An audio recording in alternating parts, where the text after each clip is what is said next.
Hi කොහොමද ළමයි ඔන්න අද මං ආවේ get ready with me එකක් අරගෙන මුලින්ම අපි මොයිස්චරයිසර් ටිකක් ගාගෙන ඉමු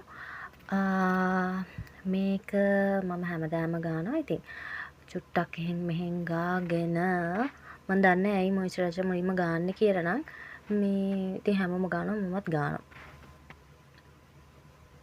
මගේ ඉස්සරහා කණ්ණාඩියක් තියෙනවා ඒකෙන් බලාගෙන තමයි මම මේ කරන්නේ හරි ඊළඟට සෙටිං ස්ප්‍රේ ටිකක් මුලින්ම මූණට චුට්ටක් විතර ගාගෙන ඉමු. ඒ ටික හොඳට වේලෙන්න දීලා බලන්නකො මගේ මූණේ හිනාව.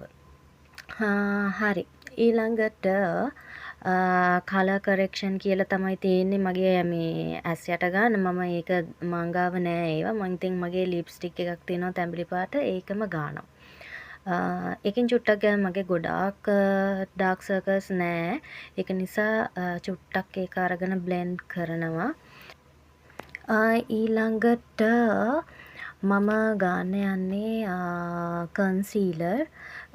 කන්සීලර් මගේ කලර් එක මං හිතන්නේ 5ද කොහෙද නම්බර් 5 එක මං ඒකෙන් චුට්ටක් ගන්නවා මගේ මූණේ මේ දෙපැත්තේ පොඩි බ්ලැක් මාර්ක් එකක් තියෙනවා. අන්න ඒකට චුට්ටක් විතර ගාගන්න නළලේ චුට්ටක් ගාගන්නවා.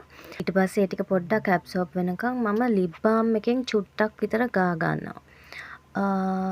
ලිප් බාම් එක පින්ක් කලර් එකක් එක්ක තියෙන මේ ස්ට්‍රෝබෙරි ෆ්ලේවර් තියෙන එකක්. ඊට පස්සේ බ්ලෙන්ඩ් ඊට පස්සේ දැන් මූණෙම තියෙන අර මම ගාගත්ත කන්සීලර් ටික ඔක්කොම බ්ලෙන්ඩ් කරගන්නවා. හොඳට බ්ලෙන්ඩ් කරලා ඒ වෙලාවෙම ඒ කලර් එක එන්නේ නැහැ. හැබැයි ටික වෙලාවක් ගියාට පස්සේ මගේ මූණටම හරියන කලර් එක එනවා. ඒක නිසා පොඩ්ඩක් ඉතින් වෙලා ඉන්න ඕනේ. ඊට පස්සේ මම බ්ලෂර් කරගන්නෙත් ලිප්ස්ටික් එකෙන්මයි. මගේ ලිප්ස්ටික් එක 3 in 1 වගේ තමයි.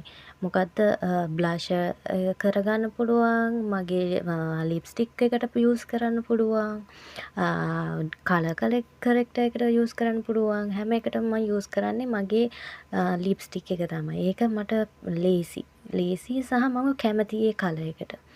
මම බ්ලෂර් කරගෙන දැන් පොඩ්ඩක් ඒකත් මික්ස් කරගන්නවා. ඊට පස්සේ පොඩ්ඩක් බලන්න අඩු වැඩි කොහොමද කියලා. මගේ නම් චුට්ටක් අඩුයි. මම ඊට පස්සේ ඒකට ඔය ගානේ ලිප් බාම් එක. අතට අවුන එක ගානවා මගේ කලර් එක එනවා නම් එච්චරයි. ළමයි ගණන් ගන්න එපා මම ගාන මේවා හරියන්නේ නැහැ කියලා. මට තියෙන ඒවා පාවිච්චි කරලා මම ගානවා. ඊට පස්සේ අයි මේකප් එක කරන්න යමු. අයි මේකප් එකක් කිව්වට මේක නිකන් පොඩ්ඩක් මම මේ යාළුවෙක් එක්ක ඩිනර් අවුට් එකකට යන්න.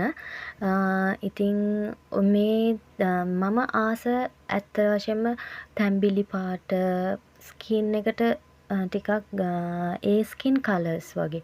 ඒක නිසා මම ඔය මුලින්ම ගන්නේ නිකන් තැඹිලි පාටට හුරු එකක්. ඊට පස්සේ ඇහේ කොන හරියට ටිකක් තද පාට ෂේඩ් එකක් ගානවා. ඒක ටිකක් තද තැඹිලි පාට වගේ එකක්. ඊට පස්සේ මම ගාන එක ඔයගොල්ලෝ බලන වීඩියෝ එකේ ටිකක් ඒක ස්කින් කලර් බ්‍රවුන් ෂේඩ් එකක් වගේ. ඒක ගෑවම ඒ ඔක්කොම තියෙන ඒ ඩාර්ක් ගතිය ඔක්කොම මේ වෙලා මගේ ඒ හමේ පාටට ඒක එනවා. මං එන්නේ කොම්බෝ එකට හරිම ආසයි. මම ගොඩක් වෙලාවට මේ වැඩට යනකොටත් මම ඒ විදිහට තමයි පොඩි අයි මේකප් එකක් දාගෙන යන්නේ. ඒත් එක්කම කියන්න ඕනේ ළමයි මගේ මේ ෆස්ට් වීඩියෝ එක මම කරන මගේ YouTube channel එකේ මම අඩුපාඩු ඇති මගේ මේ වොයිස් දාන එකේ අඩුපාඩු ඇති වීඩියෝ එඩිට් කරන එකේ අඩුපාඩු ඇති ඕගොල්ලෝ මොනවා හරි අඩුපාඩු තියෙනවා නම් පහලෙන් කමෙන්ට් කරගෙන යන්න. එතකොට මට ඒවා හදාගෙන ඊළඟ එක කරන්න පුළුවන්. මොකද මම ඇත්ත වශයෙන්ම YouTube එකට අලුත් තාම දවස් 2-3යි ඇවිල්ලා මොනවා හරි තියෙනවා නම් ඕගොල්ලන්ට මට දැනුවත් කරන්න පල්ලෙහෙන් කමෙන්ට් කරගෙන යන්න අමතක කරන්න එපා. ඔය කතාව අතරතුර මම පොඩ්ඩක් අඩු වැඩි කරගත්ත මගේ කන්සීලර් ඇන්ඩ් බ්ලෂර්ස්. බලමු අපි ඊළඟට මම මොකද කරන්න කියලා. ඊළඟට මම කරන්නේ ඒ ගාගත් ඔක්කොම ටික සෙට් වෙන්න සෙටිං ස්ප්‍රේ එක ගන්නවා. සෙටිං ස්ප්‍රේ එක ගහලා ටිකක් ඒක ඇබ්සෝබ් වෙනකන් චුට්ටක් වෙලා ඉමු. මස්කාරා ඔව් ඊළඟට මම ගන්නෙ මස්කාරා එක. මේ මස්කාරා එක නම් ඇත්තටම ගොඩාක් හොඳ මස්කාරා එකක්. මම ඇත්තටම මේකේ නම මොකක්ද කියලා දන්නේ නැහැ. මේ ඒකේ නම මැකිලා තියෙන්නේ.